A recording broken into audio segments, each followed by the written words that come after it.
What's going on, my PT peeps, my Walking Dead family, my fighters? I'm One Eye Bry, also known as PT. Don't know if I'm winking or blinking, but I'm definitely thinking about the Walking Dead Season 11, Episode 23. So obviously, spoiler warning for the episode and all things Walking Dead. Now, that being said, guys, I apologize. I will not be able to do a live stream today, November 6th. Something came up, a family thing, so I won't be able to do it. I'll talk about that in other videos, and I'll post something on YouTube about it. But I apologize. I won't be able to do a live stream. That being said, 1123 is a good episode. It's a good setup episode for the finale on November 20th. 1123 is titled Family, and some potential spoilers came out on Reddit, and they are not right. So I want to put that out there, and I clearly said that in the video. I'm sure people that's like, those videos are wrong, bro. That spoiler's wrong, bro. It's wrong. Well, I just got that. I didn't think they were right because the way the verbiage was and the typing, but luckily they're not.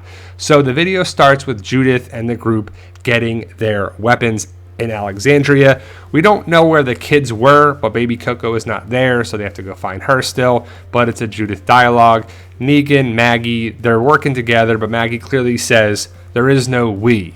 They want to take down Pamela Milton. Herschel, RJ, and Judith are the only kids we see there in Alexandria. RJ stays back. Judith gives RJ the Grimes hat, kind of passing the torch. Baby Coco is nowhere to be found, so Rosita wants to go find her child, and Judith wants to join the fight. There's really no reason to bring a 12-year-old kid to the fight, but they do, and it's bad news. Pamela shoots her. So again, we'll talk about that throughout the video. But ultimately, Pamela Milton is terrible. We get to see that she is all about protecting herself, bringing in B-17, which is walkers.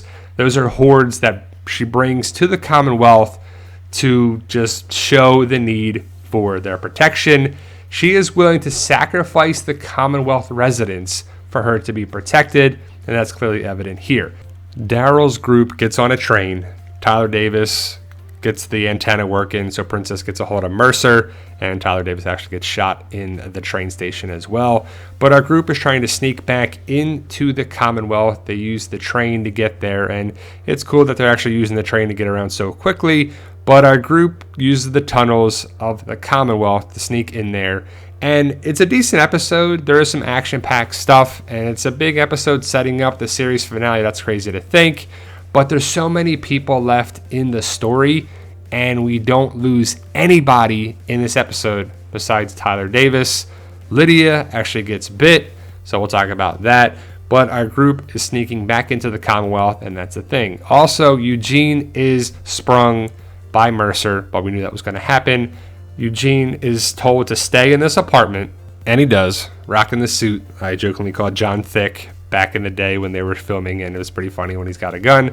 But the Commonwealth soldier knocks on his door and says, "Open up, I have the right to use force to get in." So Eugene is panicking. He undoes the little chain lock and moves away. The guy knocks through the door. Eugene hides behind the door when it's open, pushes the door closed, and beats the dude senseless with, I guess, a flashlight or some hard object. And he just knocks him out, and then he ends up leaving his apartment and, knocking out another Commonwealth trooper and helping everybody leave the Union Station, the train station. It's pretty funny when you clearly see Aaron, Jules, Luke, Jerry, Elijah in the herd of walkers. It's just funny that you can see that, and the Commonwealth troopers don't see that. Like, what are you doing? The Commonwealth troopers are basically stormtroopers. They're made to be taken out, and they're useless. The big thing here is that they see an RV in the distance, and they decide to go to it. But it's like there's like so many walkers there because Pamela Milton says release B-17, and there's like so many walkers among them and just there. Elijah gets lost in the wave of walkers, and so does Jules and Luke. But as Lydia is holding Elijah's hand to bring him back into the RV, a walker comes in and bites Lydia's arm. Jerry chops her arm off, her forearm, kind of like Tyrese. It's a nice callback to that. Lydia wakes up. She lost a lot of blood, but they stay in the RV. Aaron, Jerry, and Lydia are there, and then Jerry leaves. So I believe Aaron is with Lydia in the RV, and they're all safe. No one dies. So right now, my red theory is not looking good, which is fine. I'm fine with it because Jerry is a beloved character, and I'm glad he survives. Right now, again, The Walking Dead is not killing off characters. But like I said, Pamela Milton orders the release of walkers I guess from a holding cell or area or whatever. B-17, bingo. But you see Mercer is being watched by another one of the Commonwealth troopers. I forget her name, but she's the other Commonwealth trooper that is basically have allegiance to Pamela Milton. Mercer and Max talk, and we see the front gate, I guess, of the Commonwealth is surrounded by walkers, and it's a whole big setup here for basically Mercer to be arrested. So Mercer has his crew, which is awesome to see. And I would have loved to see more of a showdown with Mercer and the other Commonwealth troopers, but Mercer is trying to get his group together, and as he's looking out in the distance on the radio, he sees one of the Jeeps of the Commonwealth troopers gets overturned and it's smoking. And I believe the walker that grabbed the knife ends up stabbing the Commonwealth trooper, or at least biting him or something. We don't see what happens, but Mercer sees in the distance. He gets binoculars, and they're really relying on these variant walkers here because there's a couple walkers that climb the walls. And Mercer, like I said, Mercer is arrested by the dudes in black. I don't know if it's, CRM. We're still waiting for that. No word of Rick. Even though Judith does mention that she tried to reach Michonne several times on the train, but no, luck. But like I said, Eugene is sneaking around in all black, and he knocks out a Commonwealth trooper after the chaos in the train station. So the big things that happen in this episode are Lydia is bit and Judith is shot. Yumiko and Max see that the train station doors are open, and there's kind of a connection with Magna or a reunion. But during the battle, we see a battle at the train station. They love to use this train station for a bunch of different stuff. Father Gabriel, Carol, Maggie's group, they sneak in the tunnels underneath the Commonwealth, and they come out at the train station. I think it's Daryl that says something's not right here. The train station is locked down. No one can leave, with locks on the doors. And they said the gun battle here, Tyler Davis is shot. He's like, come on, guys, this way. There's the Pamela Milton's people on top. Again, they're all in black. Are they CRM? We don't know. But the soldier or the person next to Pamela Milton is shot. Pamela Milton picks up the rifle, fires a shot at Maggie, but at the same time, Judith comes in and pushes Maggie out of the way, and Judith is shot in the chest, which I'm guessing Tommy is going to be able to save her as he's a thoracic surgeon, so Judith should be fine. Daryl tells Ezekiel to pick up or throw the fire extinguisher. Boom! Smoke. And it's the classic action thing. Would that happen? I don't know. It gives them cover, so they leave. So then it's the big showdown. Well, it's the start of the showdown in the streets. So the Commonwealth troopers are boxing in our group in the streets.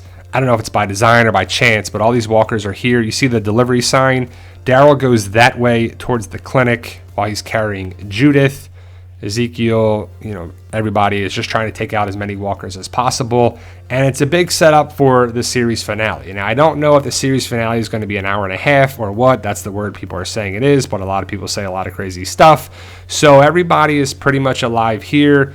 Judith is shot in the chest, but again, I think Tommy is going to be able to save her. And Lydia got bit on the forearm, but Jerry chopped the arm off. And that's really the big parts of the episode, besides Pamela Milton showing she's terrible, that they're just all about protecting themselves. And so the Commonwealth residents are going to rise up again, but it's going to take the series finale for that to happen.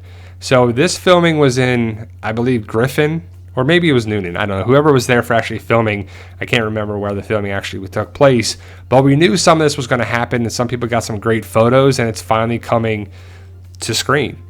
And a lot of people were wondering, who was Daryl carrying during filming? We always thought it was Judith. The word was that it's Judith, and it's Judith. Lydia is in the RV, and Daryl is clearly carrying Judith. As Daryl is carrying Judith, Judith kind of wakes up a little bit, and she's like, Daddy? And they get into, I guess, the clinic. But again, the big question was, is it Judith or Lydia? It's confirmed to be Judith. And in next week's episode, the series, not next week, 11/20, on November 20th episode, this is what we'll see here. Judith has been shot, and Daryl is laying there. The walker here doesn't really do much, doesn't stab anybody that we see. I guess it's the Commonwealth troopers in the Jeep. And that's really the episode right there, guys. So it's a big deal for setting up for the finale.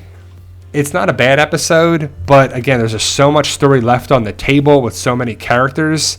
It seems rushed again. But yeah, I don't know. I don't know what to say about it besides definitely check it out if you haven't been able to. And if you're going to watch it next week, it's going to be something that rolls right into the finale on November 20th. So after watching this episode, we won't have another episode until 11/20. So we'll have to see how it goes down in the series finale. No mention of Rick. Judith does mention Judith, that she tried to reach her on the radio, but no luck. Let me know your thoughts. Post your comments below. I'm sorry to say, guys, I won't be able to do a live stream today, November 6th, but I'll be back next weekend. Had a family situation come up that I actually have to be away from my computer, but I'll talk about that when I get back. But let me know your thoughts. Post your comments below. Stay safe, and as always, tell them Daryl. Yeah, we